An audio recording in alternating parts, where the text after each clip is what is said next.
كما صليت على إبراهيم وعلى آل إبراهيم في العالمين إنك حميد مجيد.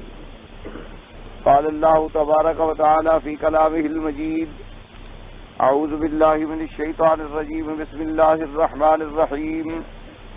ألم نشرح لك صدرك ووضعنا عنك وزرك الذي أنقض ظهرك ورفعنا لك ذكرك فإن مع العسر يسرا إن مع العسر يسرا فإذا فرغت فانصب إلى ربك فارغب.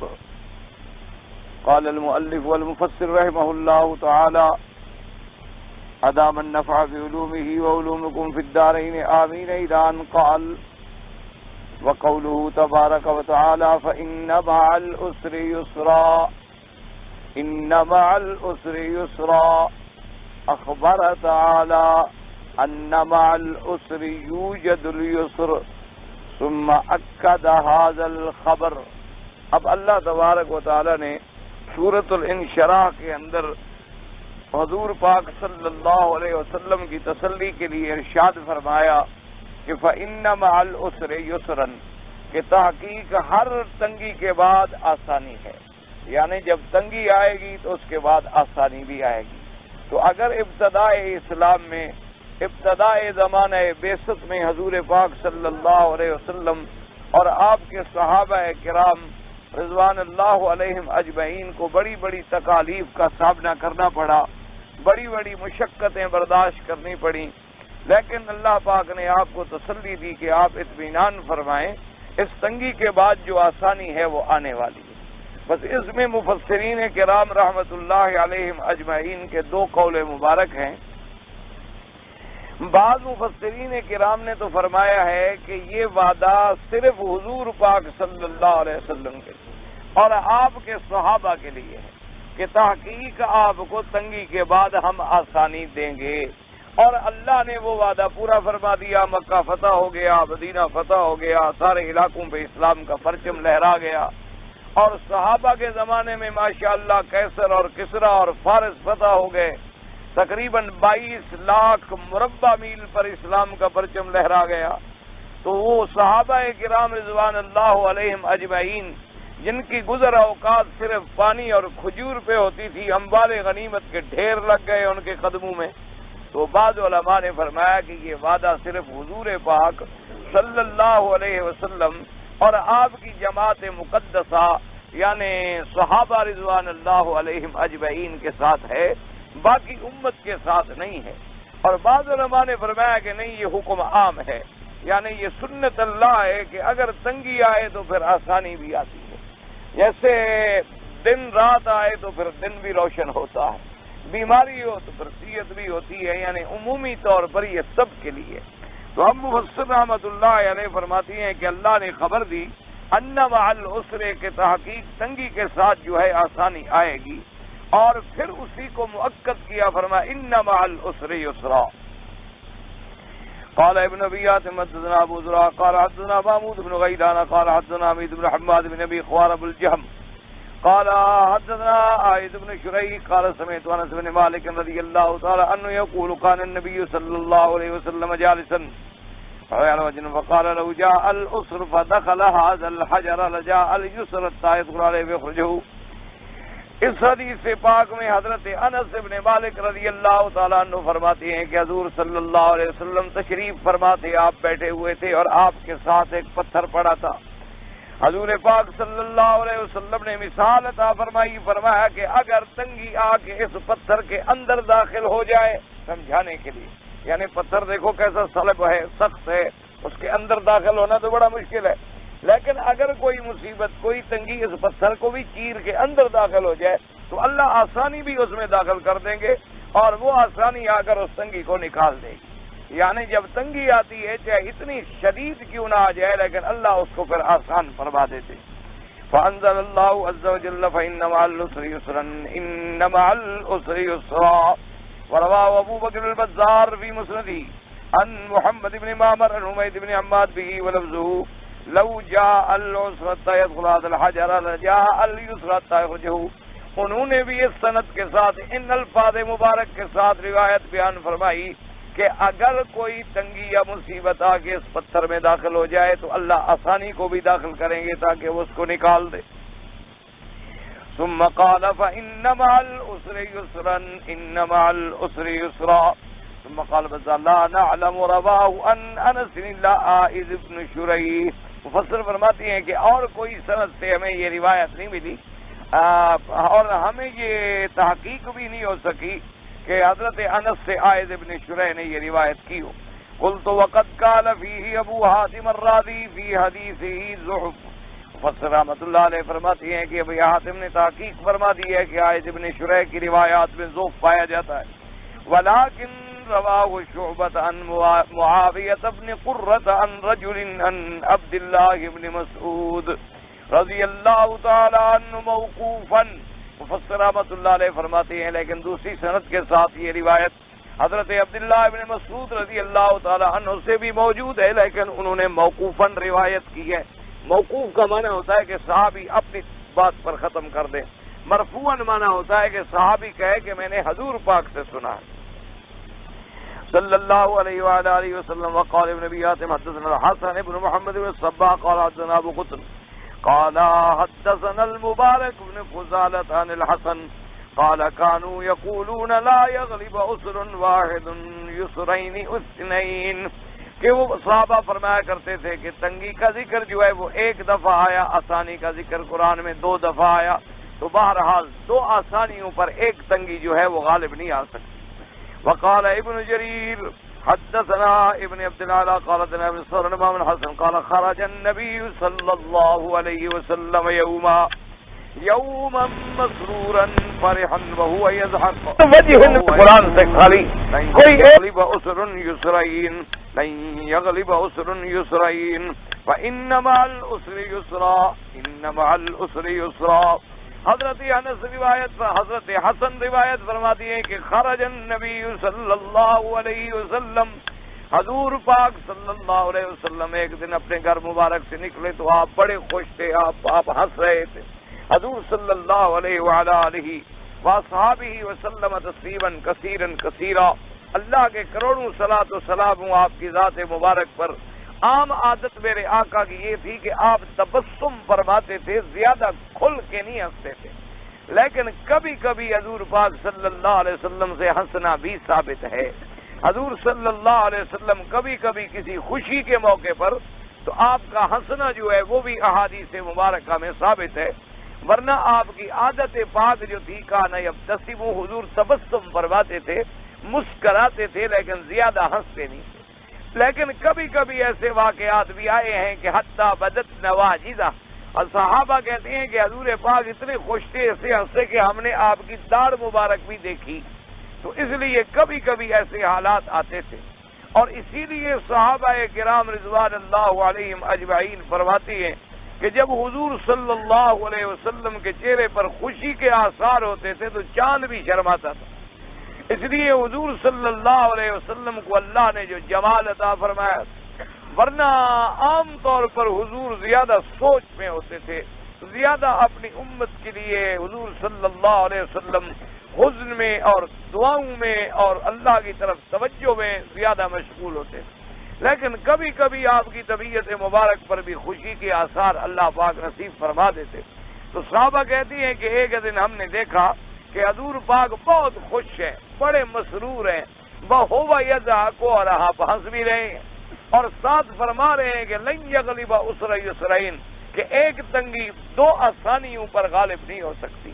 اور پھر آپ نے یہ آیت بھی پڑھی فإن مع العسر یسرا إن مع العسر یسرا, کیونکہ العسر الف لام کے ساتھ ہے تو دوسرا بھی پہلے کے ساتھ ایک سمجھا جائے گا, اور یسر جو ہے وہ نکرہ ہے لہذا وہ 2 سمجھے جائیں گے. تو فرمایا کہ 2 یسر جو ہیں ان پہ ایک عسر غالب نہیں آ سکتا, یعنی میری امت پہ اگر کبھی تنگی آئی تو اللہ آسانیاں بھی پیدا فرما دے. اللہ تبارک و تعالیٰ اپنی رحمت سے.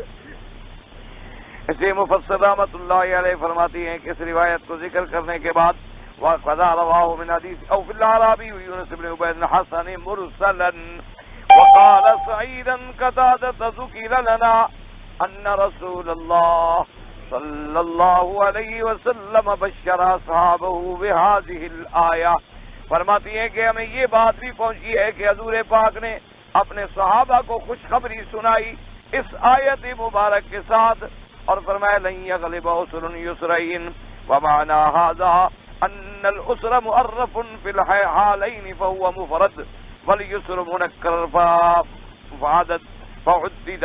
فرماتی ہیں کہ چونکہ عسر جو ہے معرف ہے، معرفہ ہے الف لام کے ساتھ، العسر تو لہذا وہ تو ایک ہوگا، اور یسر جو ہے چونکہ وہ نکرہ ہے لہذا دو ہوں گے. وقال الحسن بن سفیان حدثنا یزید بن صالح قال حدثنا خالد بن عباد بن کثیر بن ابی صالح عن ابی ہریرہ رضی اللہ تعالی عنہ قال ان رسول اللہ صلی اللہ علیہ وسلم قال نزل المعونة من السماء على قدر المؤونة ونزل الصبر على قدر المصیبہ ومما روان الشافعی رحمہ اللہ تعالی. اس حدیث پاک میں آتا ہے کہ حضرت ابی ہریرہ رضی اللہ تعالی عنہ سے روایت ہے کہ حضور پاک نے فرمایا کہ اللہ تبارک و تعالی جیسے کہ انسان کو تنگی پیش آتی ہے اتنی اللہ تبارک و تعالی اس کے لیے مدد اتارتے، اور جتنی مصیبت آتی ہے اتنی اللہ تبارک و تعالی اس کو صبر کی بھی توفیق عطا فرماتی ہے. یعنی ورنہ تو تصور نہیں ہو سکتا. صحابہ کرام رضوان اللہ تعالی علیہم اجمعین کے احوال زندگی پڑھ کے دیکھیں کہ ان پر جو تنگی اور مصیبتیں آئی ہیں صبر سمجھ نہیں آ سکتا کہ انہوں نے کیسے اس کو برداشت کیا، لیکن چونکہ جب مصیبت آتی ہے تو اللہ اتنا صبر بھی عطا فرما دے، تو لہذا انہوں نے اس صبر کے ساتھ اس کو برداشت کیا. جیسے کہ حضرت امام شافعی رحمۃ اللہ علیہ فرماتے ہیں صبرا جبیلا ما اقرب الفرجا من راقب اللہ فی الامور نجا من صدق اللہ لم ینلہ اذا ومن رجاء یکون حیث رجا. فرماتی ہیں کہ صبر اچھی طرح کرنا، صبر کا معنی یاد رکھیں یہ ہوتا ہے کہ جب مصیبت بندے پہ آئے الصبر عند الصدمۃ الاولی، یعنی فوراً صبر کرے، ورنہ بعد میں تو روتے روتے سب کو صبر آ جاتا ہے، وہ صبر نہیں ہوتا. مقصد یہ ہے کہ کسی آدمی کا حادثہ ہو گیا، بیٹا ہے، بھائی ہے، باپ ہے، نقصان ہو گیا، اس وقت تو وہ جزا فضا رونا پیٹنا اور فریادیں کرنا، 2 دن 4 دن 6 مہینے کے بعد تو سب کو صبر آ جاتا ہے. صبر کا معنی یہ ہوتا ہے کہ مصیبت پہنچنے کے وقت فوراً آدمی صبر کرے اور کہے انا للہ و انا الیہ راجعون. اور اگر آنسو بہیں تو کوئی بات نہیں، یہ سنت کے خلاف نہیں ہے. لیکن اگر موت پر آدمی اپنے منہ پہ جیسے تھپڑ مارتے ہیں، یا بعض لوگ مٹی سر میں ڈال لیتے ہیں، یا بعض لوگ کپڑے پھاڑ دیتے ہیں اور ماتم کرتے ہیں، ایسے لوگوں پر حضور صلی اللہ علیہ وسلم نے بڑی سخت ناراضگی کا اظہار فرمایا. ایک حدیث مبارک میں حضور نے فرمایا کہ جو آدمی کسی غم کے موقع پر آپ نے فرمایا کہ وہ سیاہ کپڑے پہنے اور اپنے چہرے پر تھپڑ مارے اور اپنے کپڑوں کو پھاڑ ڈالے، فرمایا کہ اس آدمی کا محمد عربی سے کوئی تعلق نہیں. حضور صلی اللہ علیہ وسلم نے بڑا شدید اظہار فرمایا. فرمایا من لبس السودا، جو آدمی سیاہ کپڑے پہنے اور اس کے بعد یعنی وَضَرَبَ الْأُخْدُودَ اپنے چہروں پر وہ تھپڑ مار مار کے روئے اور فریادیں کرے، تو فرمایا کہ لیس منا، اس کا میری جماعت سے کوئی تعلق نہیں. مسلمان کا قاعدہ یہ ہوتا ہے کہ جو مصیبت بھی آئے صبر کر. اسی لیے امام شافعی رحمۃ اللہ علیہ نے فرمایا کہ جو آدمی صبر جمیل کرتا ہے، اللہ تبارک و تعالیٰ کی طرف رجوع کرتا ہے، اللہ تبارک و تعالیٰ اس کی مصیبتوں کو آسان کر دیتے. اور فرمایا کہ جس آدمی نے سچے طریقے پر اپنے اللہ سے لو لگا لی اور جیسے اس نے امید رکھی ہے، اللہ تبارک و تعالیٰ بھی اسی طرح اس کی امیدوں کو پورا فرما دیتے ہیں. تو لہذا صبر کا معنی کیا ہے کہ آدمی مصیبت کے وقت صبر کرے. ہاں اگر آدمی کا دکھ کی وجہ سے آنسو بہ گئے یا انسان رونے لگ گیا لیکن آواز نہ نکالے، یعنی آواز نکالنا اور فریاد کرنا اور بلند آواز میں رونا اور چیخنا، یہ سب شریعت کے خلاف ہے، اسلام کے خلاف ہے، سنت کے خلاف ہے. یہ لوگوں میں ایک رواج بن گئے ہیں اور رواج اتنی جڑیں پکڑ چکے ہیں کہ اب ان سے بچنا جو ہے ماں سوا اللہ کی رحمت کے ممکن نہیں رہا. ورنہ آج کل تو رواج ہے نا، کسی آدمی کا باپ مر جائے اور وہ زیادہ واویلا نہ کرے تو لوگ اس کو لعنت کر کر کے بیچارے کو زندہ ہی نہ رہنے دیں. وہ کہیں گے دیکھو جی اس کو غم ہی نہیں ہے باپ کا، یہ تو انتظار میں بیٹھا تھا کہ باپ مر جائے. اور وہ زبردستی نہ بھی رونا ہے تب بھی مرچیں آنکھوں میں ڈال کے بھی روئے گا غریب، لوگوں کو جو دکھانا ہے کہ میں رو رہا ہوں۔ اس لیے یہ ساری چیزیں اسلام نے منع فرمائی۔ ہاں ہلکا آدمی درد ہے، پریشانی ہے، غم ہے، آدمی آنسو بہا رہا ہے، آنسو بہانا جو ہے یہ تو بہت بڑی صفت ہے۔ الدم و رحمت، حضور نے فرمایا آنسو جو ہیں یہ تو اللہ کی رحمت کو لانے والی چیز ہے، کہ جب آدمی اللہ کے ڈر سے روتا ہے، خشیت سے روتا ہے، اللہ اس کو جہنم کی آگ سے دور کر دیتے ہیں۔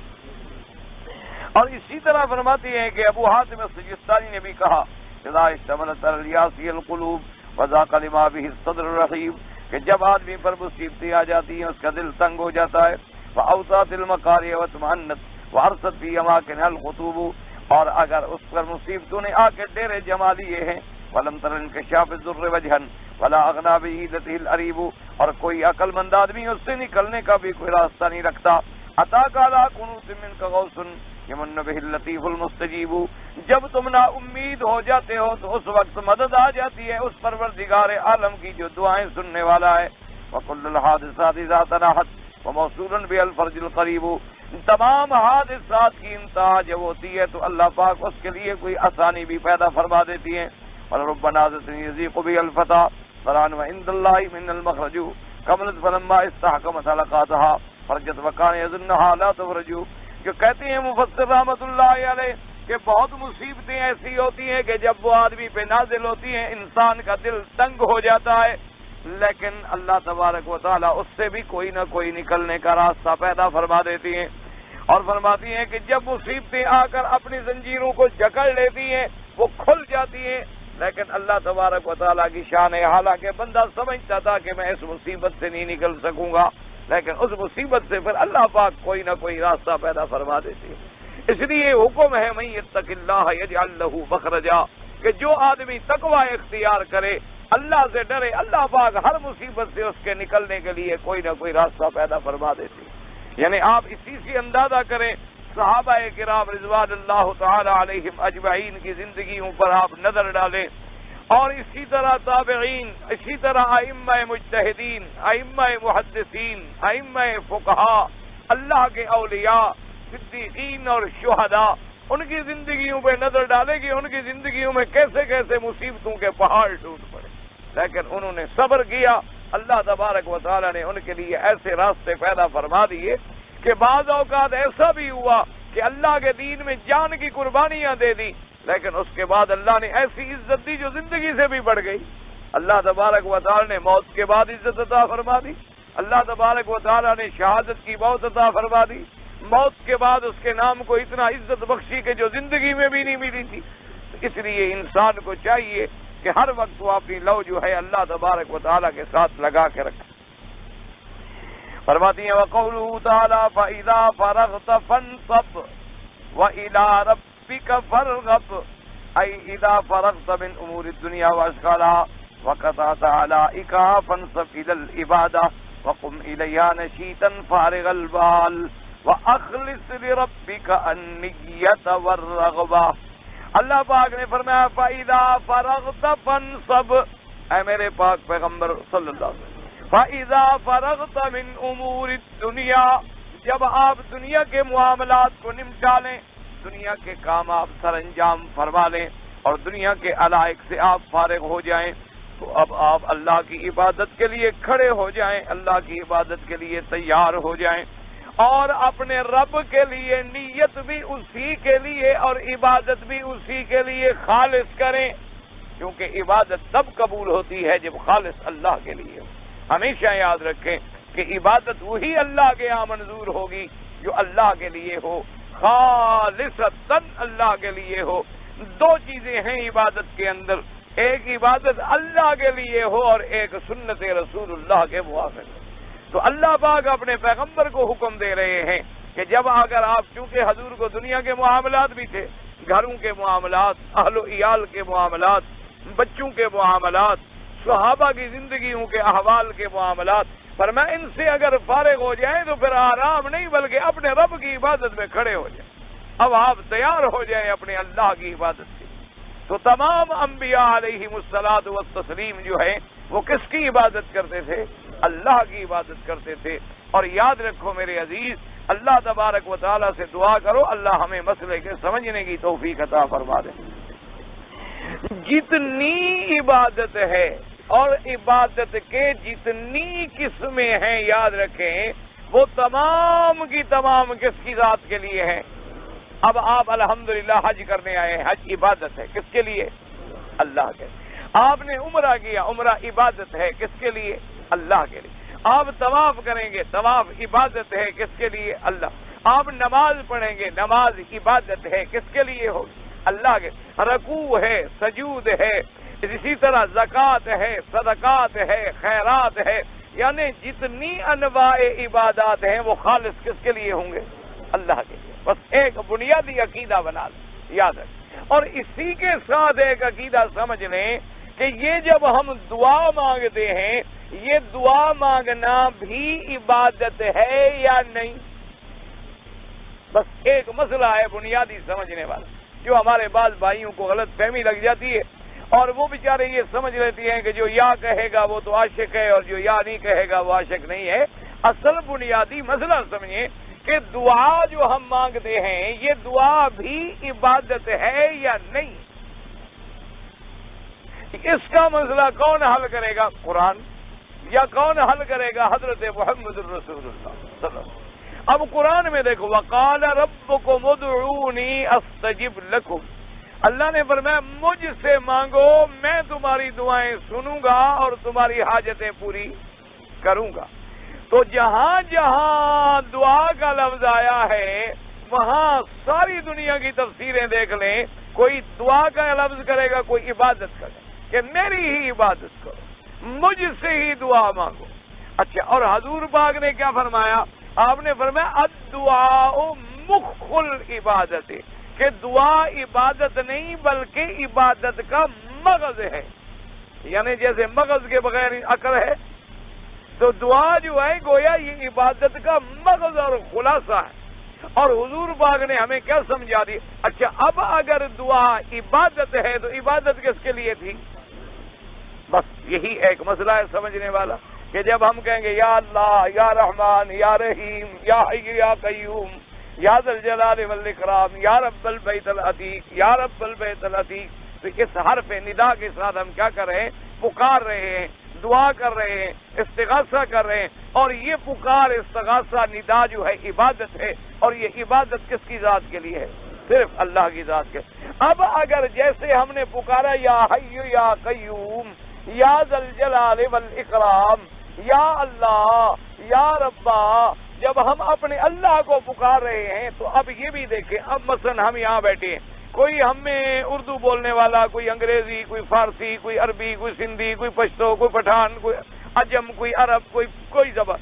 جب ہم کہتی ہیں جس زبان میں بھی پکار دیں گے یا اللہ، یا ربا، یا حی یا قیوم، یا اللہ ہماری مدد فرما، یا اللہ بیماریاں رفع فرما، رزق میں برکتیں عطا فرما، تو ہمارا کیا عقیدہ ہے کہ یہ دعا ہمارا رب سن رہا ہے اور سمجھ بھی رہا ہے، اور ہماری دعائیں پوری کرنے پر اس کو قدرت اور طاقت بھی ہے. اور جتنی مخلوق جس زبان میں پکار رہی ہے سب کی باتیں سمجھ رہا ہے، سب کی دعائیں سن رہا ہے، اور سب کی حاجتیں پوری کرنے کی قدرت بھی رکھتا ہے. یہ کس کی صفت ہے؟ اللہ کی. اچھا، اب اسی کے ساتھ اگر ہم یا اللہ، یا حی یا قیوم بھی پکاریں، اور ہم یا رسول اللہ، یا نبی اللہ، یا خلیل اللہ، یا غوث، یا دستگیر بھی پکاریں، تو وہاں کیا عقیدہ رکھیں گے؟ بھئی وہ بھی ہماری دعائیں سن رہے ہیں اور ہر بات سمجھ رہے ہیں اور ہماری دعائیں پوری کرنے کی قدرت بھی رکھتے. اگر نہیں رکھتے تو پکارنے کا فائدہ، اور اگر رکھتے ہیں تو پھر شرک آیا کہ نہیں آیا؟ یہ بات ہے سمجھنے والی. اللہ تبارک و تعالی آپ کو بھی اور مجھے بھی صحیح عقیدے کی سمجھ عطا فرمائے. دیکھو نا جی، مثال کے طور پر یہاں بیٹھے ہوئے کوئی آدمی یہاں سے بیٹھے ہوئے اپنی بیوی کو پکارے گا؟ پکارو گے؟ اگر کوئی پکارے لوگ کہیں گے پاگل ہو گیا، بیوی گھر بیٹھی ہے یہاں چیخ رہا ہے، کہیں گے کہ نہیں کہیں؟ لیکن یہاں بیٹھے ہوئے جب ہم پکاریں گے کہ یا پیر، یا دستگیر، یا مشکل کشا، یا پیران پیر، یا عبد القادر جیلانی شیخ للہ، یا معین الدین چشتی، یہ جو یہاں بیٹھے ہوئے ہم پکاریں گے تو کیوں پکار رہے ہیں؟ اگر وہ ہماری بات نہیں سنتے تو ہم جاہل ہیں کیوں پکار رہے ہیں؟ ہم پاگل ہو گئے؟ اور اگر ہمارا عقیدہ ہے کہ وہ ہماری فریاد سن رہے ہیں، ہماری دعا وہاں پہنچ رہی ہے اور وہ ہماری باتوں کو بھی سمجھ رہے ہیں، اب دوسری بات کہ بھی سن جو رہے ہیں تو کیا ہمارا کام کرنے کی طاقت بھی رکھتے ہیں کہ نہیں رکھتے؟ اگر نہیں رکھتے پھر بھی کوئی نہیں پکارے گا، اور اگر رکھتے ہیں تو پھر اللہ میں اور غیر میں فرق کیا رہا؟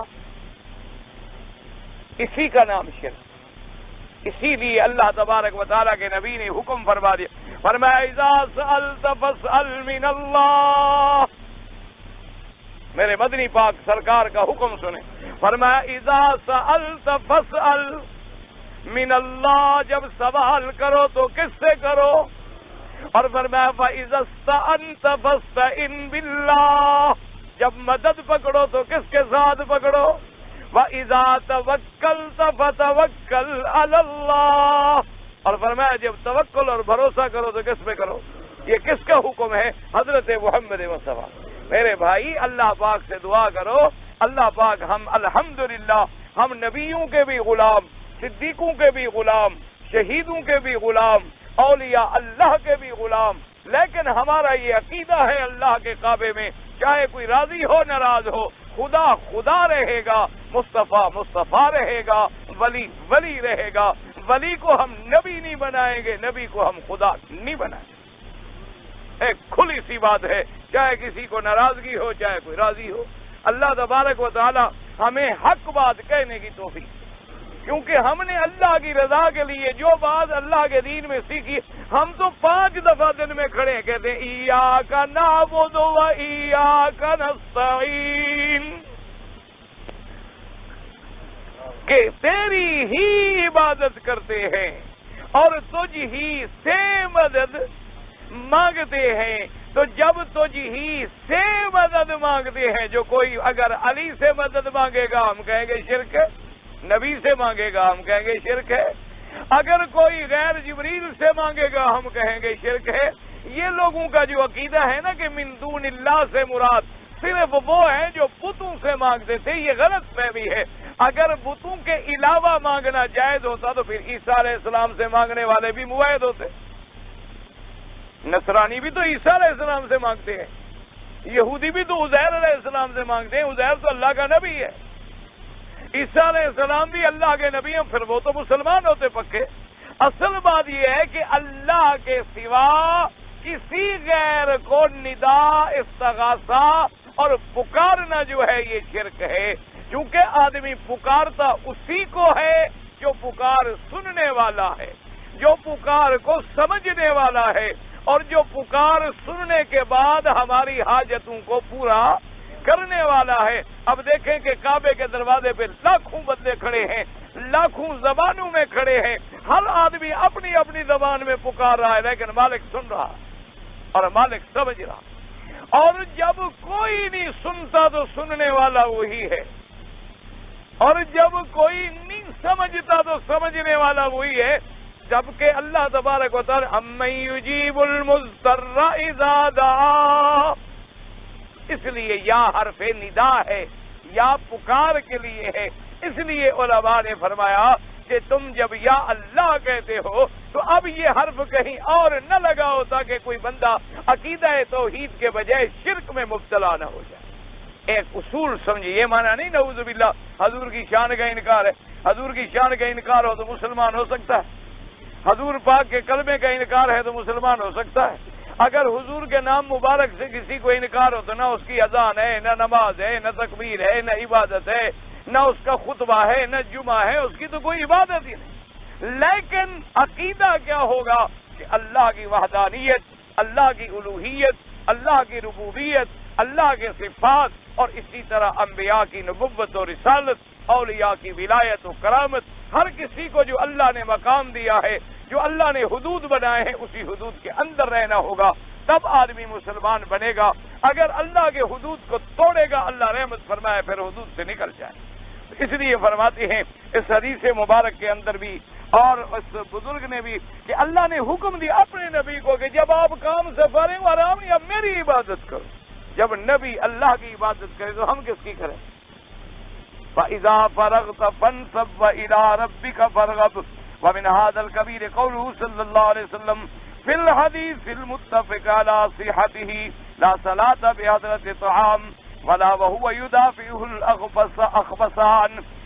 اور صحیح حدیث مبارک میں آیا حضور پاک نے فرمایا صلی اللہ علیہ وسلم. میں نے عرض کیا تھا نا جب حضور کا نام آئے درود شریف تو پڑھ لیا کریں اللہم صلی علی سیدنا محمد وعلی آل سیدنا محمد وبارک وسلم.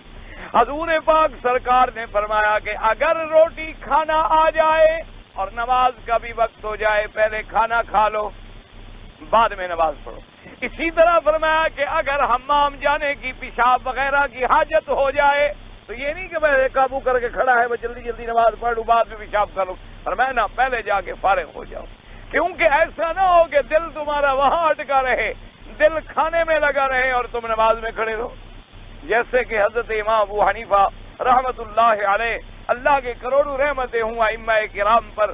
امام صاحب کی خدمت میں ایک آدمی آیا اور فرمانے لگا حضرت یہ جو حکم آ گیا ہے کہ بھئی کھانا آ جائے تو پہلے کھانا کھاؤ بعد میں نماز پڑھو کیا حرج ہے اگر 2 منٹ میں 10 منٹ میں ہم نماز پڑھ کے بعد میں کھانا کھا لیں گے. تو حضرت نے کتنے کھانا بنا دوں بلکہ کھانے کو نماز بنا دوں تو زیادہ بہتر ہے. اس نے کہا حضرت مجھے سمجھ نہیں آئی. فرمایا کھانا رکھا ہے ہم نماز پڑھ رہے ہیں دل تو ہے کھانے میں نماز تو کھانا بن گئی. اگر کھانا کھا رہے ہیں اور دل اٹکا ہوا ہے نماز میں کہ بھی جلدی کھا لو ہم نے نماز پڑھنی ہے تو گویا کھانا بھی نماز بن گیا کہ ہم کھانا کھا رہے ہیں لیکن انتظار نماز کا ہے دل ہمارا وہاں اٹکا ہوا ہے. اور پھر حضور کے زمانے میں تو کھانا بھی کبھی کبھی نصیب ہوتا تھا. اور جس آدمی کو مہینے گزر چکے ہوں بھوک میں اور کھانا رکھا ہو لازمی بات ہے کہ طبیعت وہاں اٹک جائے.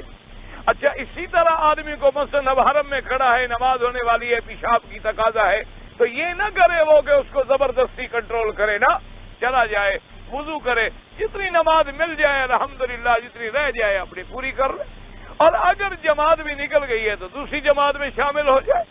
ایسا نہیں ہے تاکہ ایسا نہ ہو کہ نماز پڑھ رہا ہے اور خیال یعنی اللہ فرماتا ہے کہ میری نماز میں اگر کسی غیر چیز کا اور 2 چیزوں کا ذکر کر دے ایک کھانے کا ایک حاجت پیشاب کا یعنی گندا خیال آئے تب بھی نماز قبول نہیں ہوگی اچھی چیز کا خیال آئے تب بھی قبول نہیں کروں گا.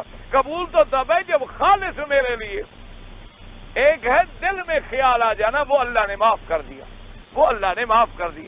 ایک ہے کہ ہم زبردستی اس خیال کو روک رہے ہیں. ایک ہے ہم نماز پڑھیں دل میں وسوسہ آ گیا کوئی خیال آ گیا کہ حتیٰ کہ نعوذ باللہ کبھی کبھی کوئی نماز میں برا خیال بھی آ گیا کبھی کوئی گندا خیال بھی آ گیا تب بھی کوئی حرج نہیں نماز صحیح ہو جاتی. اور اس کے بعد فرماتے ہیں قولہ صلی اللہ علیہ وسلم اذا اقیمت الصلاۃ وحضر العشاء فابدؤوا بالعشاء.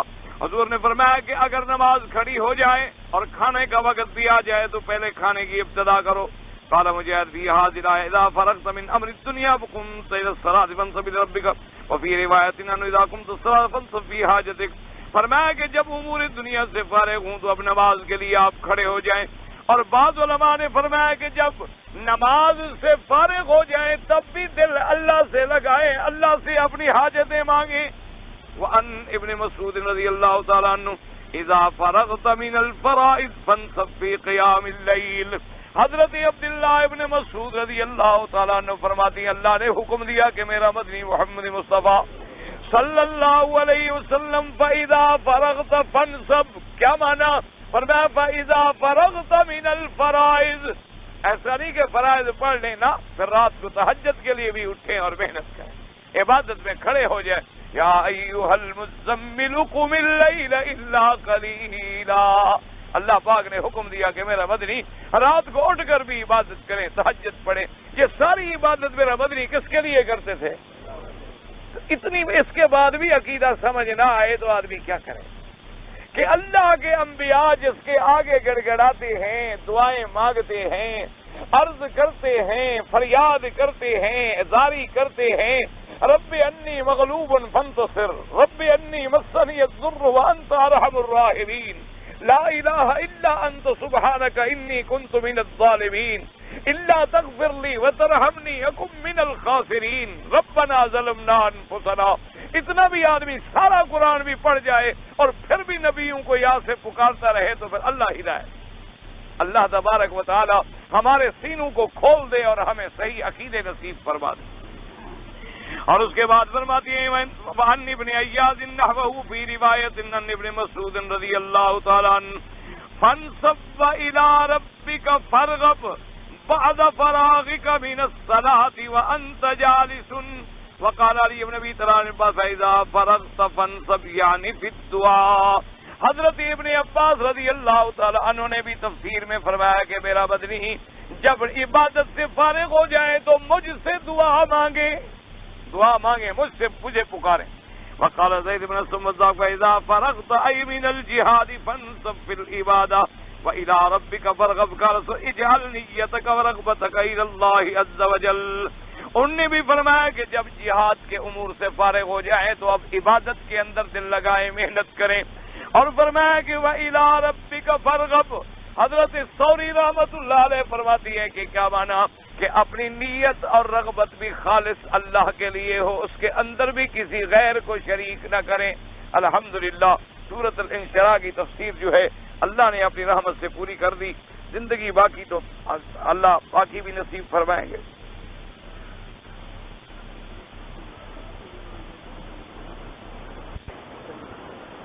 ایک آدمی نے اپنے بھائی کی قبر پر یا باپ کی قبر پر ایک مکان پتہ نہیں مجھے پڑھا نہیں جا رہا قبہ یا مکان پتہ نہیں کیا بنا لیا, پھر دروازہ بند کر دیا.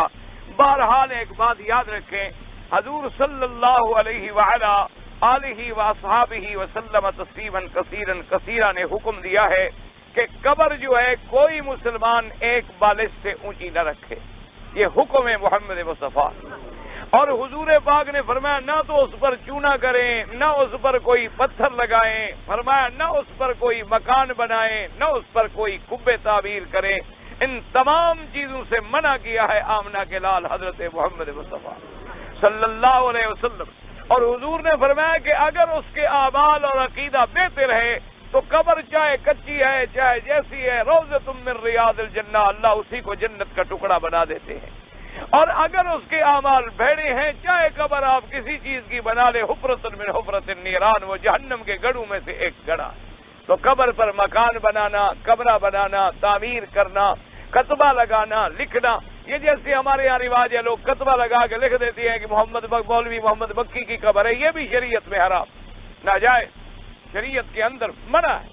اللہ اور سب سے بڑی بات یہ ہے خدا کی شان دیکھو کہ ولایت کا سر چشمہ جو ہے وہ سیدنا علی, تمام ولایت کا سر چشمہ وہاں سے ہے.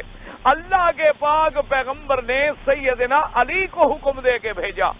آپ نے فرمایا کہ تم مکے میں جاؤ اور وہاں جانے کے بعد کوئی تصویر نظر آئے اس کو مٹا ڈالو اور کوئی بت نظر آئے اس کو توڑ ڈالو. ولا قبرا مشرفا الا سویتہ, اور کوئی قبر اونچی نظر آئے اس کو برابر کر دو. حکم دینے والا نبی تھا اور تعمیل کرنے والا علی تھا. لہذا وہابی کہو تو پہلے حضرت علی کو کہو کہ سب سے پہلے انہوں نے آ کر اس حکم کی تعمیل کی ہے. اللہ ہمارا حشر حضرت علی کے ساتھ کر دے, ہم تو راضی ہیں. ہم نے تو وہی عقیدے پکڑے ہوئے ہیں جو حضرت علی نے بتلائے, جو سیدنا ابو بکر عمر عثمان نے بتلائے, اور جس کا حکم دیا حضرت محمد رسول اللہ صلی اللہ علیہ وعلا آلہ واصحابہ وسلم تسلیما کثیرا.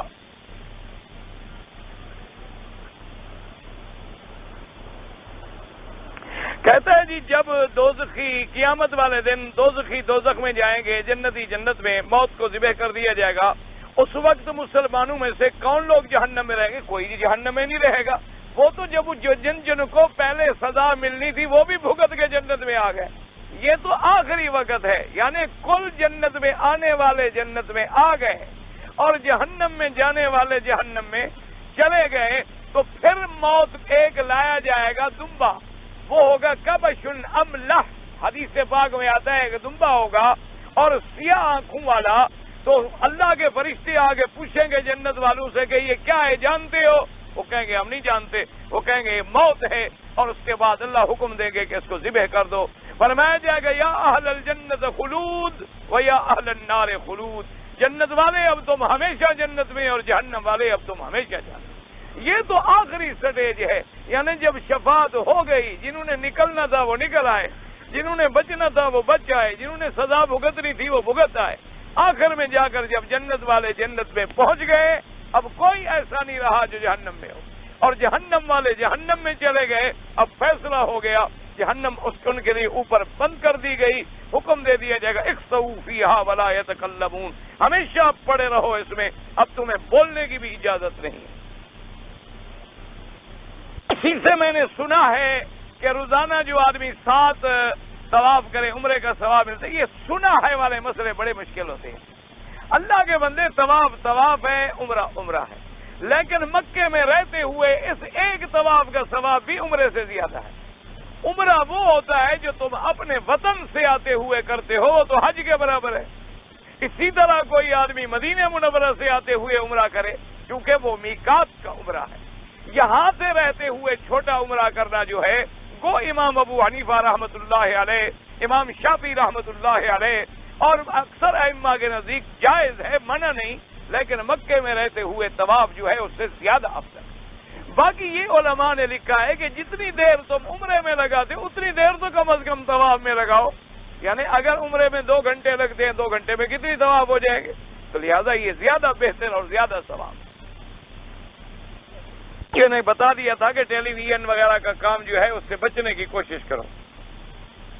کہتے ہیں جی جو لوگ یہاں بیٹھتے ہیں وہ ایک دوسرے سے آگے لڑنے کی کوشش کرتے ہیں، بھائی لڑتے تو بیچارے وہ بھی قرآن سننے کے لیے ہیں، غلطی تو ان کی بھی نہیں ہے، حرص ہے تو یہی کہ اللہ کا قرآن سنے، ان کا مقصد بھی کوئی برا نہیں ہے، لیکن ہم بھی مجبور ہیں کیونکہ یہ طلباء کے سبق کا ہے۔ انشاءاللہ اب جلدی سبق بند کر دیں گے، پھر تقریریں شروع ہو جائیں گی، کیونکہ الحمدللہ ابھی حاجی صاحبان بھی آج اللہ کی رحمت سے پہنچ رہے ہیں، تو پھر انشاءاللہ کسی کو تکلیف نہیں ہوگی۔ ایک مشت سے چھوٹی داڑھی رکھنا جو ہے وہ سنت کے خلاف ہے۔ کہتے ہیں جی ہم نے دیکھا ہے کہ اکثر عورتیں جو ہیں بغیر پردے کے پھرتی ہیں۔ میرے بھائی گزارش یہ ہے کہ یہ گناہ کس کا ہے؟ جو آدمی اپنی بیوی پہ کنٹرول نہ کر سکے، اپنی بہن پہ نہ کر سکے، اپنی بیٹی پہ نہ کر سکے، لوگ کیا کریں آخر؟ انہوں نے حرم میں طواف میں بھی آدمی کھڑے کیے ہیں جو عورتوں کو علیحدہ کرتے ہیں، روزانہ لڑتے ہیں، روزانہ سمجھاتے ہیں، عورتیں پھر گھس جاتی ہیں۔ اور یہ بات یاد رکھ لیں کہ جو میری بہنیں باریک لباس پہن کے جس سے بدن بھی نظر آتا ہے اور بال کھلے ہوئے ہیں، ایسی عورتیں جب طواف کرتی ہیں اللہ کی لعنت برس رہی ہے، کوئی ثواب شواب نہیں ہوتا، بلکہ وہ لعنت لے کر واپس گھر جاتی۔ اس لیے مہربانی کریں، وہ کم از کم جب اللہ کے کعبے میں آئیں تو اس کو انارکلی کی سیر نہ سمجھیں، اس کو بازاروں میں پھرنے کے برابر نہ سمجھیں۔ یہ اللہ کا دربار ہے، موٹا کپڑا ہو، ڈھیلا کپڑا ہو، بدن بھی نظر نہ آئے، بال بھی نظر نہ آئے، پوری طرح پردے میں ہو۔ بلکہ امام احمد بن حنبل رحمۃ اللہ علیہ فرماتے ہیں کہ پاؤں پر بھی جراب ہو اور ہاتھوں پر بھی دستانے ہو، یعنی کوئی ذرہ بدن کا بھی عورت کا نظر نہ آئے، پھر اللہ کے ہاں عبادت جو ہے وہ قبول ہوتی ہے۔ یہ تو ہم نے ایک تماشا بنا دیا ہے، ایک تفریح ہے، ہو رہی ہے۔ کعبۃ اللہ میں لوگ عورتوں کو دیکھ رہے ہیں، عورتیں مردوں کو دیکھ رہی ہیں، میک اپ اور سنگار کر کر کے اللہ کے حرم میں آ رہی ہے۔ یہ سب چیزیں اسلام کے خلاف۔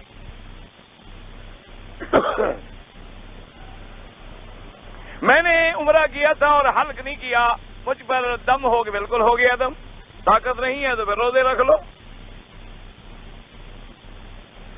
کوئی ادھر سے لکھتے ہو، کوئی ادھر سے لکھتے ہو، تو میں کروں کیا؟ یعنی عورت کو رجوع کر لیا اور طلاق کے بارے میں علم نہیں ہے۔ عورت کو طلاق کے بارے میں علم ہو یا نہ ہو، جب مرد طلاق دیتا ہے طلاق مرد کا اختیار ہے۔ طلاق کے اندر یہ نہیں لکھا ہوا کہ عورت کو پہلے خبر کرو، طلاق اب مرد کا اختیار ہے۔ اس نے جب گولی ماری مار دی، ضروری نہیں کہ اگلے کو علم ہو کہ مجھے گولی لگی ہے کہ نہیں لگی۔ طلاق ہے۔ اس لیے یاد رکھیں کہ آمنہ کے لال نے فرما دیا، حضور پاک سرکار مدینہ نے فرما دیا، ثلاث جدہن جد وحضرہن جد، النکاح والطلاق والعتاق۔ حضور نے فرمایا 3 چیزیں ایسی ہیں جن کی مذاق بھی حقیقت ہے اور حقیقت بھی حقیقت ہے۔ یعنی اگر کوئی آدمی مذاق میں بیوی سے کہے کہ میں طلاق دیتا ہوں، طلاق ہو جاتی ہے، اگر کوئی آدمی غصے میں کہے تب بھی طلاق ہو جاتی ہے، عورت آپ کے ملک میں بیٹھی ہو یہاں طلاق دو تب بھی طلاق ہو جاتی ہے۔ یہ ضروری نہیں ہوتا کہ عورت طلاق سنے یا عورت کو طلاق کا نوٹس ملے۔ بعض آدمی کہتے ہیں ہم نے طلاق لکھ کے بھیجا جی، بیوی نے لیا نہیں۔ لینے کا کیا مطلب ہے؟ طلاق مرد کا اختیار ہے، عورت کا تو اس میں تعلق ہی نہیں۔ کوئی آدمی کسی کو آپ انگارہ بھیجیں انگارہ لے لے گا؟ کون طلاق لیتا ہے؟ طلاق لے نہ لے، طلاق آپ نے کہا گولی لگ گئی۔ بیوی بیمار ہے، اللہ سب کو شفا عطا فرمائے، جتنے بھی بیمار ہیں سب کو شفا عطا فرمائے۔ جی ہمارے ملک میں دیوبندی حضرات جو ہیں وہ بریلویوں کو مشرک کہتے ہیں، اور بریلوی حضرات جو ہیں وہ ان کو گستاخ کہتے ہیں۔ اللہ سے دعا کرو اللہ تبارک و تعالی دونوں کو ہدایت عطا فرمائے۔ ایک بات ہمیشہ یاد رکھیں، کسی کے کہنے سے کچھ نہیں ہوتا، بات ہوتی ہے دلائل کہ دلائل کیا کہتے ہیں۔ اگر دلائل میں ایک چیز واضح ہے کہ سجدہ کس کے لیے ہے؟ اللہ کے لیے۔ طواف کس کے لیے ہے؟ اللہ کے لیے۔ دعا پکار کس کے لیے ہے؟ اللہ کے لیے۔ اچھا، اب اگر کوئی آدمی سجدہ قبر پہ کرتا ہے، طواف قبر کا کرتا ہے، قبر پہ گلے میں کپڑا ڈال کے کھڑا ہے اور الٹے پاؤں بھی چل رہا ہے، اور اس کے منت منوتی آپ پوری کر رہا ہے، تو اس کو آپ کیا فیصلہ کریں؟ باقی رہا علماء دیوبند کے بارے میں کہ گستاخ رسول ہیں۔ اگر وہ رسول کے گستاخ ہوتے تو ساری زندگی ان کی حدیث رسول پڑھانے میں نہ گزر جاتی، ساری زندگی ان کی قرآن اور حدیث کی تفسیریں لکھنے میں نہ گزر جاتی۔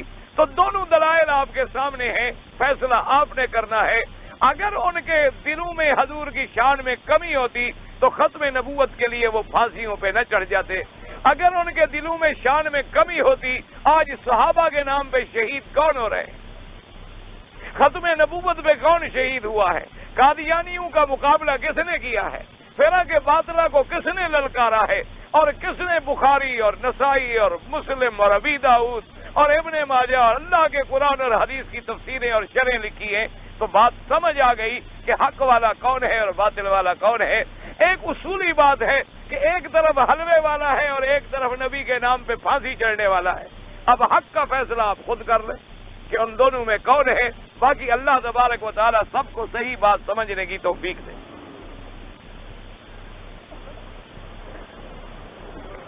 ایک آدمی جدے سے عمرے کے لیے آیا تو طواف کے دوران گھڑی لگی تو زخمی ہو گیا، کوئی بات نہیں، پھاڑ دیا کرو، 20 دفعہ ایک ہی چٹا ہے میرے پاس، کاغذ بھی ہوئی ہے۔ بی بی عائشہ بی بی فاطمہ کوئی جھگڑا نہیں، ماں ہے وہ بیٹی ہے۔ ہوائی جہاز میں اگر ہم سیٹ پر بیٹھ کے نماز پڑھیں، اگر کھڑے ہو کر پڑھنے کی ہمت نہ ہو تو بیٹھ کے بھی جائز ہے، لیکن اگر کھڑے ہونے کی ہمت ہے اور جہاز میں کھڑا ہونا کوئی مشکل نہیں، ہوائی جہاز میں کھڑے ہو کر نماز پڑھنا تو کوئی مشکل ہے ہی نہیں۔ کون سا خدا نہ خواستہ وہاں کوئی آپ کو دھکے لگ رہے ہوتے ہیں کہ آپ گر جائیں گے؟ ہوائی جہاز آرام سے جا رہا ہوتا ہے۔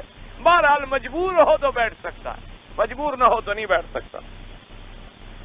یہ افراد والا اگر 10 تاریخ کو مینا میں بکری دے دے، بھائی حج کی بکری علیحدہ ہے، مسئلہ سمجھو۔ ایک ہے قربانی کی بکری جو ہمیشہ اپنے ملک میں کرتے ہو، وہ قربانی ہے، اس کا یہاں کیا تعلق ہے؟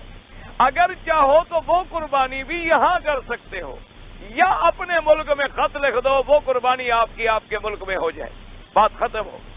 اب افراد حج والے پر حج کی بکری واجب نہیں ہے، اللہ توفیق دے تو کر دے، اللہ توفیق نہ دے تو نہ کر۔ ایک سیدھی سی بات سمجھو، قربانی علیحدہ چیز ہے اور حج کی بکری علیحدہ چیز ہے، تمتع کی بکری علیحدہ چیز ہے، قران کی بکری علیحدہ چیز ہے، وہ نصاب والی جو قربانی ہم ہر سال کرتے ہیں وہ علیحدہ چیز ہے۔ لیکن فرق یہ ہے کہ حج والی بکری ماں سوائے حرم کے کہیں ادا نہیں ہو سکتی، اور وہ جو قربانی والی بکری ہے وہ آپ کے ملک میں بھی ہو سکتی ہے، آپ خط لکھ دیں وہ وہی ہو جائے گی۔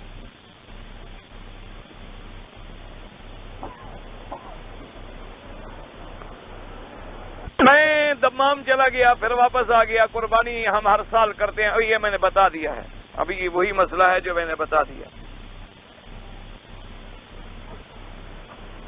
اگر کسی، بہرحال ایک موٹی بات یاد رکھیں، جس نے رمضان کی عید کے بعد شوال میں عمرہ کیا ہے وہ تمتع ہے، اگر نہیں کیا تو مفرد ہے۔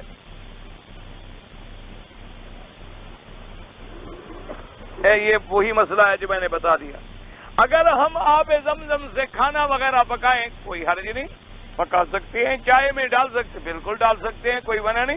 سیدنا اسماعیل علیہ السلام جب یہاں تھے تو کوئی پانی تھا، اور تو آخر اللہ کا نبی کون سا پانی استعمال کرتے تھے؟ چائے میں، کھانے میں، غسل میں، اور کون سا؟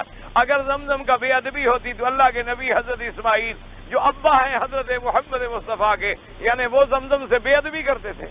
یہ تو علماء نے لکھا ہے کہ جب دوسرا پانی ملتا ہے تو بھائی کیا ضرورت ہے ہم استعمال کریں. یہ مسئلہ نہیں ہے، شرعاً ہر بات میں پانی استعمال کرنا جائز ہے. ماں کے قدموں کو چومنا جائز ہے؟ بالکل ناجائز ہے. قدموں میں جھکنا جو ہے بالکل حرام ہے.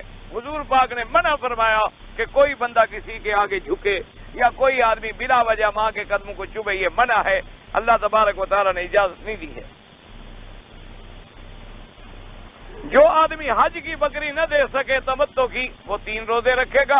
3 ایام فی الحج و7 اذا رجعتم. 3 روزے حج میں رکھے گا، یعنی حج کے دنوں میں 5، 6، 7 رکھ لے، 6، 7، 8 رکھ لے، اور 7 روزے جو ہیں اپنے ملک میں جا کر رکھے. کہتے ہیں جی آج کل ہمارے ملک میں لوگ عورتوں کو لے جاتے ہیں اسپتالوں میں اور آپریشن کروا دیتے ہیں کہ اولاد نہ ہو. بہرحال اولاد کا روکنا جو ہے وہ اللہ کے قرآن سے بھی حرام ہے اور حضور نے بھی حرام کیا. ایک موٹی بات، لا تقتلوا اولادکم خشیۃ املاق. اللہ نے منع کر دیا کہ عورتوں کا منع. ایک مسئلہ سمجھ لیں کہ اگر مثلا ایک آدمی کی اولاد زیادہ ہے، وہ چاہتا ہے کہ 1 سال یا 2 سال کے لیے درمیان میں بریک ہو جائے، وقفہ ہو جائے، وہ جائز ہے، وہ منع نہیں. یا اولاد اتنی ہو گئی کہ اب حاذق ڈاکٹر جو ہے وہ کہتا ہے کہ اب اگر بچہ ہوگا تو عورت مر جائے گی، اس حالات میں بھی روکنا جائے گا، ورنہ ایسے بلا وجہ روکنا جو ہے وہ حرام. میں نے رمضان کے بعد عمرہ کیا اور میں نے بال کینچی سے تھوڑے تھوڑے کٹوائے. ایک بکری بطور دم ادا فرمائے. اور بہرحال جو لوگ یہاں رہتے ہیں اگر انہوں نے 15 دن ٹھہرنے کی نیت کر لی ہے تو نماز پوری پڑھیں گے. اگر ان کی 15 دن کی ٹھہرنے کی نیت نہیں ہے، ان کا یہ ارادہ ہے کہ پتہ نہیں آج گئے، پتہ نہیں کل گئے، پتہ نہیں آج گئے، تو ان کے لیے نماز مسافروں والی ہے، قصر ہے.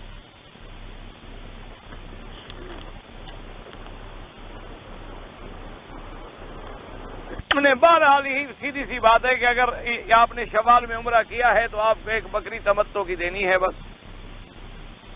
کہتے ہیں جی کہ ہمارے کچھ لوگ ایسے ہیں جو یہاں نماز میں پہلے تو پڑھتے نہیں ہیں یا کبھی شریک ہو جاتے ہیں اور بعد میں دوبارہ اپنی نماز پڑھتے ہیں.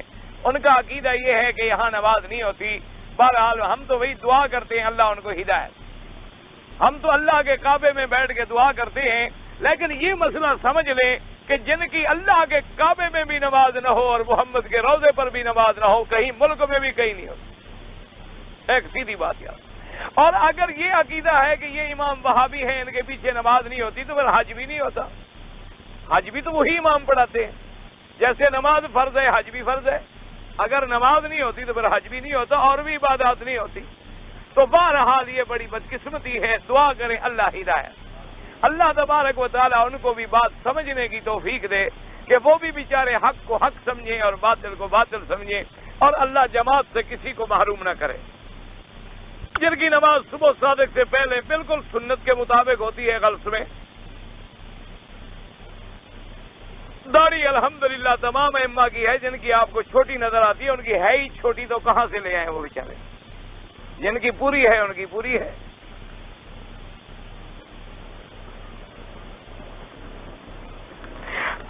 کہتا ہے جی ان اللہ و ملائکتہ یصلون علی النبی میں حکم ہے کہ میرے نبی پہ درود بھیجو. تو جب درود بھیجیں گے تو یا رسول اللہ تو کہنا پڑے. کیوں یا رسول اللہ؟ درود میں ہے یا رسول اللہ. آپ سارے درود پڑھو. اس میں یا رسول اللہ ہے کہیں؟ انا للہ. اب اس سے بڑا جاہل بھی کوئی ہو سکتا ہے؟ یہ سارے لوگ یا تو درود غلط پڑھ رہے ہیں، تم صحیح پڑھتے ہو. ہم نے تو ایسا درود آج تک نہیں دیکھا جس میں یا رسول اللہ ہو. اللہ کے نبی نے ایک درود سکھایا ہے جو نماز میں پڑھتے ہیں. اللہم صل علی محمد وعلی آل محمد کما صلیت علی ابراہیم وعلی آل ابراہیم فی العالمین انک حمید مجید. میرے مدنی نے تو کہا مجھے جب نماز میں درود پڑھو تو سیدنا بھی نہ کہو، تم یا رسول اللہ کہتے ہو۔ حضور نے فرمایا کہ جب درود پڑھو نماز میں تو اللہم صلی علی محمد وعلی آل محمد، سیدنا کا لفظ بھی نہیں۔ اللہ کے بندے کچھ عقیدہ سیکھو۔ درود بھیجنے کا معنی یہ نہیں کہ یا رسول اللہ کہو پھر درود بھیجیں گے، اور درود جب ہم پڑھتے ہیں تو کیا ہے؟ اللہم صلی علی، میرا اللہ آپ درود اور رحمت بھیجیں محمد مصطفیٰ پہ۔ ہم تو بھیج ہی نہیں رہے، ہم تو پھر اللہ کو فریاد کر رہے ہیں کہ یا اللہ ہماری زبانیں گندی ہیں، ہم گناہگار ہیں، ہم اس قابل ہی نہیں ہیں کہ تیرے پاک نبی پہ سلام پڑھ سکیں، ہماری طرف سے آپ رحمتیں بھیجیں۔ اللہ پاک فرماتے ہیں کہ جو میرے بندے ہیں میں ان کی آنکھ اور کان بن جاتا ہوں۔ یہ نہیں ہوتا کہ وہ خدا بن جاتے ہیں، معنی یہ ہوتا ہے کہ ان کی آنکھ اور کان میرے تابع ہو جاتی ہے، وہ میرے حکم کے بغیر نہ دیکھتے ہیں نہ سنتے ہیں۔ یہ نہیں ہوتا کہ ان کے آنکھ کا پھر تو جتنے اللہ کے ولی گزرے اتنے خدا بن گئے۔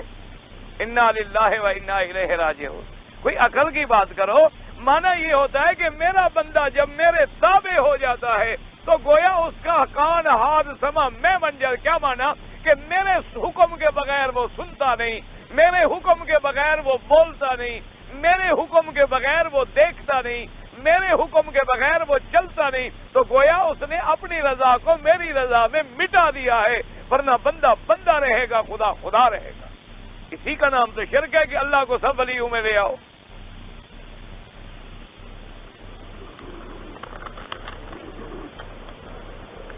شیطان رشدی کو اللہ دنیا میں بھی عذاب دیں گے، آخرت میں بھی، فکر نہ کرو۔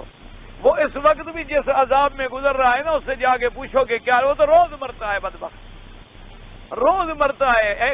ایک دفعہ موت شریف آدمی کو تو ایک دفعہ آتی ہے، اس لانتی کو تو روز آتی ہے۔ وہ تو روز مر رہا ہے کہ پتہ نہیں اب مرا کہ اب مرا، اب مرا کہ اب مرا۔ یحسبون کل صیحۃ علیہ۔ رمضان کے عمرے کے لیے حج کر، اللہ پاک سب کو حج نصیب کرے بھائی۔ سنی لڑکی کا نکاح شیعہ سے ہو سکتا نہیں ہو سکتا۔ وطر نماز کے بعد دعا قنوت کے بعد اپنی زبان میں دعا کر سکتے ہیں نا، قنوت والی دعا جو میرے پاک نبی نے سکھلائی ہے وہی دعا مانگیں، یا وہ دعائیں جو حضور پاک نے سکھلائی ہیں وہ بڑھا سکتے ہیں، اپنی زبان میں نہیں مانگ سکتے۔ میراث کے بارے میں، میراث والے جو ہیں مجھے خود مل لیں اور میراث کا مسئلہ آرام سے پوچھ لیں۔ استلام کے وقت ہاتھوں کو چومنا، ہاتھ لگ جائے تو چوما جائے، ورنہ چومنے کی ضرورت نہیں ہے۔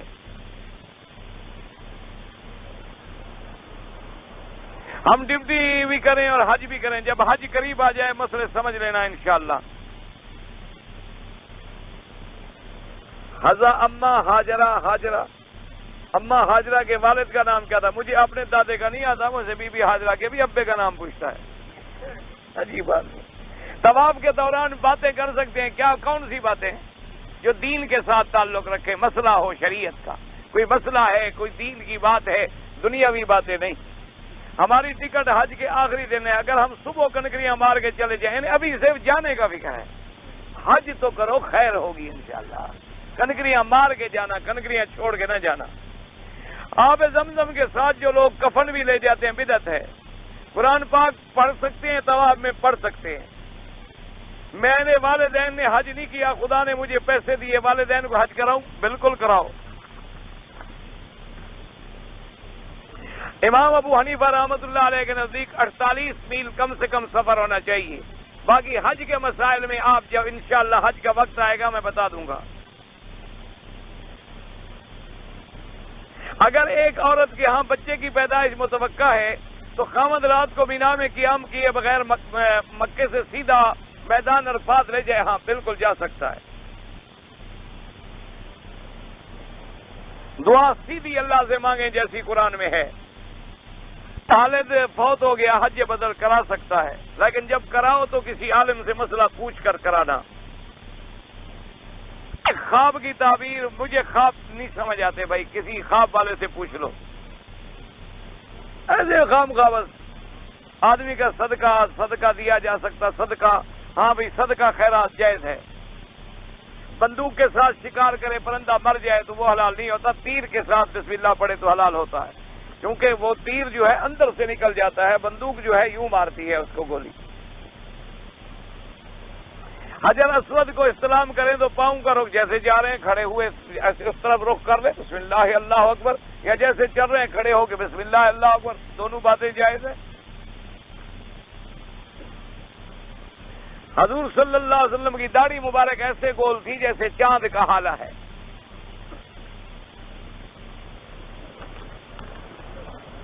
حال میں جس نے عمرہ کیا تمتع ہو گیا۔ عورتوں کو حجر اسود کا بوسہ دینا چاہیے لیکن دھکے لگنے کا خوف ہو تو اشارہ دور سے کر دیں۔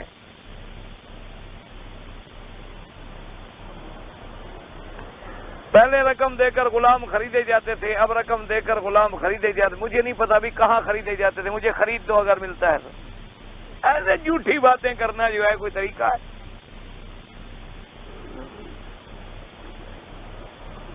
حضرت عبداللہ ابن مسعود رضی اللہ تعالیٰ عنہ کے بارے میں ہے کہ سورۃ الفلق اور سورۃ ناس قرآن میں نہیں، یہ غلط ہے، یہ ایسی بات انہیں نہیں کہی۔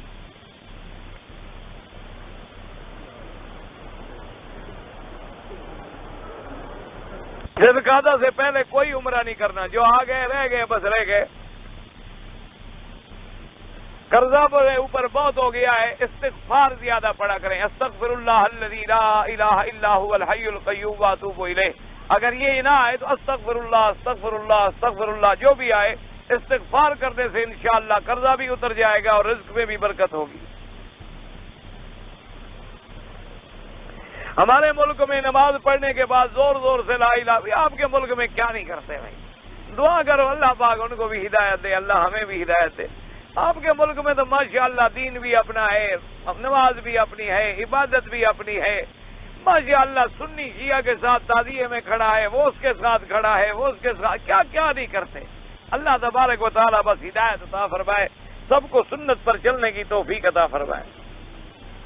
قرآن و حدیث کی روشنی میں کعبے کی فضیلت درجے ذیل ہے۔